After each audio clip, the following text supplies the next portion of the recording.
Temporada 1. Contame una historia. Dice Borges, memoria, nombre que damos a las grietas del obstinado olvido. De eso se trata Contame una historia. Marzo de 1977, día previo al comienzo de las clases.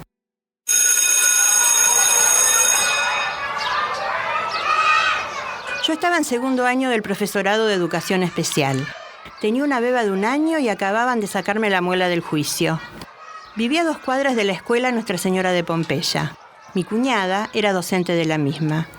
Ese año se creaba la División C y comenzaba un nuevo primer grado.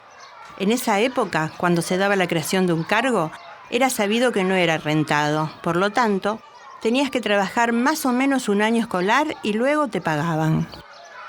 A última hora del domingo, la docente que iba a asumir ese cargo se excusa, porque le habían ofrecido un reemplazo que a ella le resultaba mejor. El problema que se presentó era grave.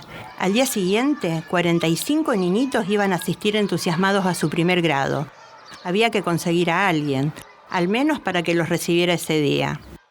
El sacerdote y la directora agotaron los llamados a las posibles candidatas. La situación era compleja. Fue entonces cuando a mi cuñada se le ocurrió decir: «Mi cuñadita está estudiando, por ahí nos hace el favor». Cuando se presentó en mi casa y me hizo la oferta, no lo dudé. No tenía idea de lo que iba a pasar, pero no pensaba perderme la oportunidad de tener un grado para mí sola. De más está decir que no había hecho ni siquiera una práctica, solo el primer año del profesorado, que era bastante básico. Tenía que resolver con quién dejaba a mi beba, y además tenía la cara hinchada. No tenía guardapolvo ni planificación, pero lo que me sobraba era inconsciencia. De chica siempre jugaba a la maestra. En el barrio había unos cuantos nenes a los que les llevaba 1 o 2 años y los obligaba a ser mis alumnos. Los tenía cortitos y me hacían caso.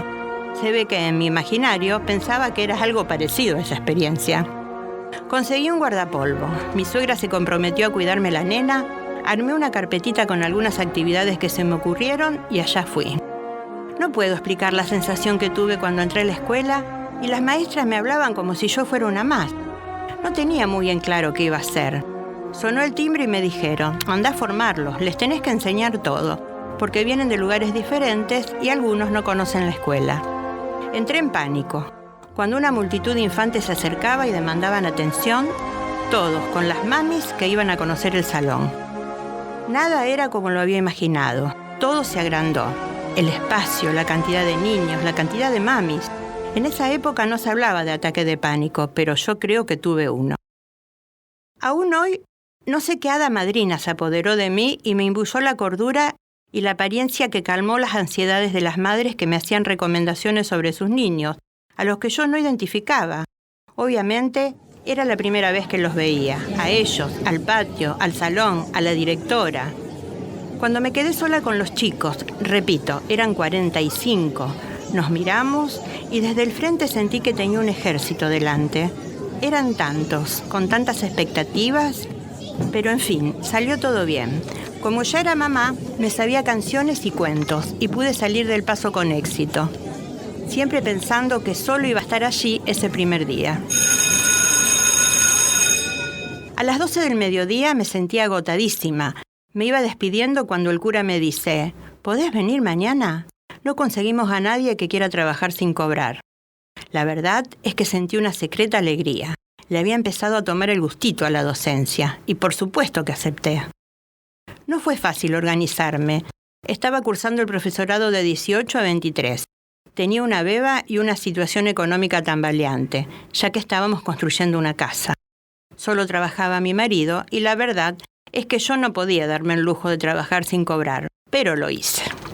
Así, día a día y semana a semana, llegó el mes de julio y yo ya era la señora Moni de primero, muy posicionada en mi rol.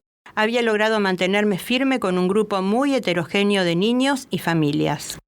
Empecé a familiarizarme con la documentación ministerial, sorprendiéndome con las llamadas bases curriculares, muy digitadas.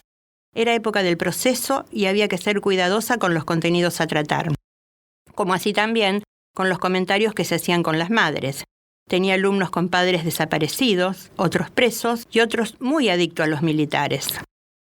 Fue todo un desafío, pero recuerdo la felicidad que tenía cuando iba a la escuela, lo fascinada que estaba con mis alumnos, a los que aún hoy recuerdo muy bien. Cada día que la directora me llamaba pensaba que me iba a decir que me tenía que ir. Era increíble que haya durado tantos meses. Pero eso no sucedió nunca, por el contrario. En el mes de julio entró una señora muy elegante al salón. Se presentó como la supervisora y me pidió que siga con mi clase. Ese día cuando me iba, el padre cura y la directora me llamaron y me dijeron que el cargo era mío, así nomás, que me iba a quedar y que encima me iban a pagar. Así fue como en el mes de noviembre cobré todos los sueldos atrasados. Era tanto dinero que pude techar mi casa, comprar los sanitarios y los muebles de cocina. Estuve 35 años en Nuestra Señora de Pompeya. La escuela creció, yo crecí con ella y llegó el día de la despedida, no sin dolor, pero con la enorme satisfacción de haber disfrutado cada día. Me fui feliz, llena de experiencias hermosas. La prueba es que hoy, cuando paso por la escuela, todavía siento esa emoción que tuve aquel primer día de clase del 77.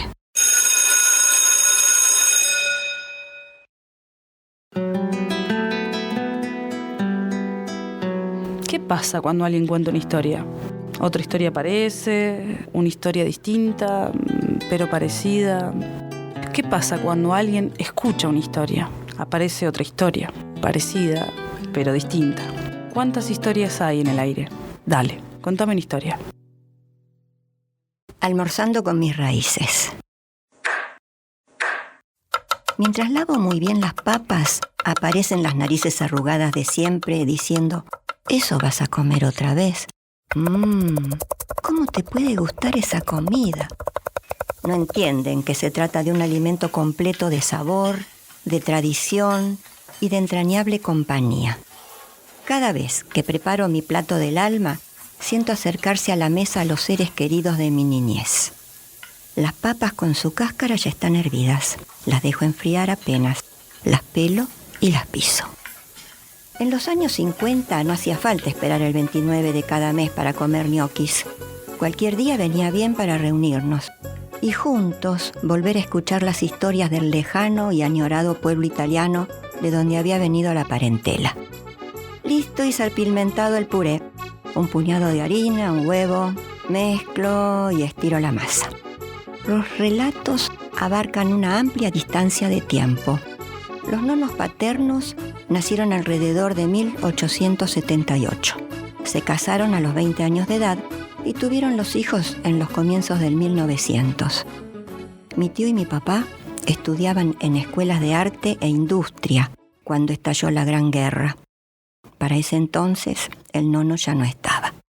Ay, me cuesta dar forma a los ñoquis. Pensar que la nona los hacía tan fácilmente.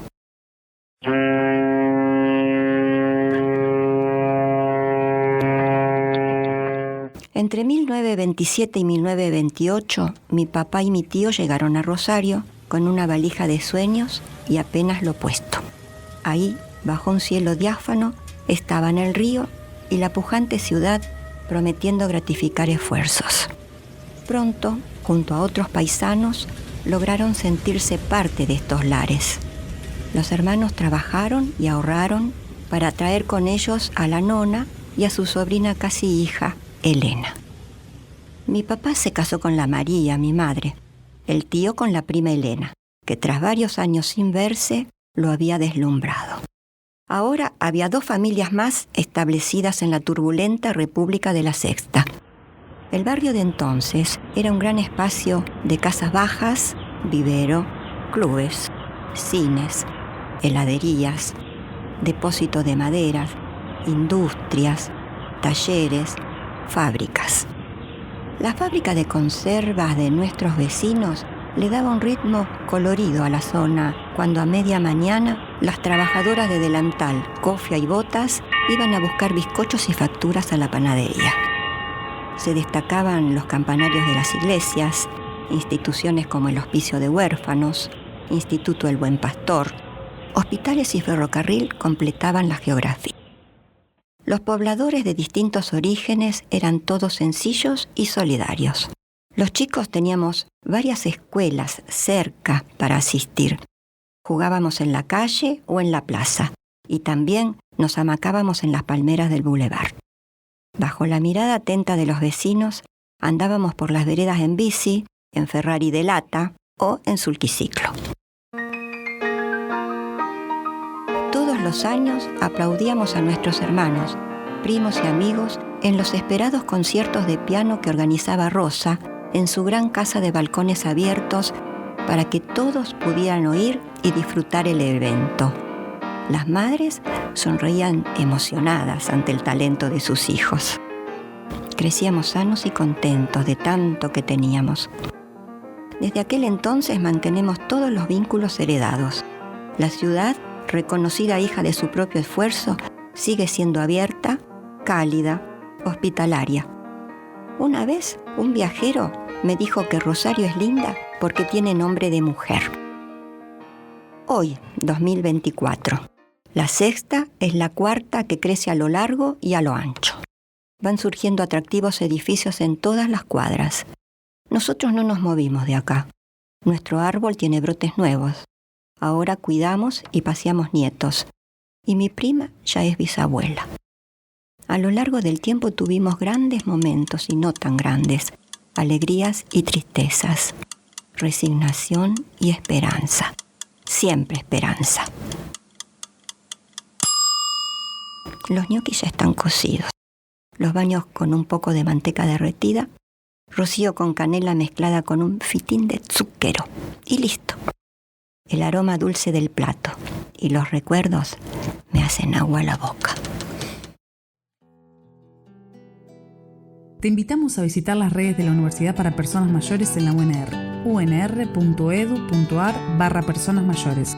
Si te interesa ser parte, si tenés historias para contar, sumate.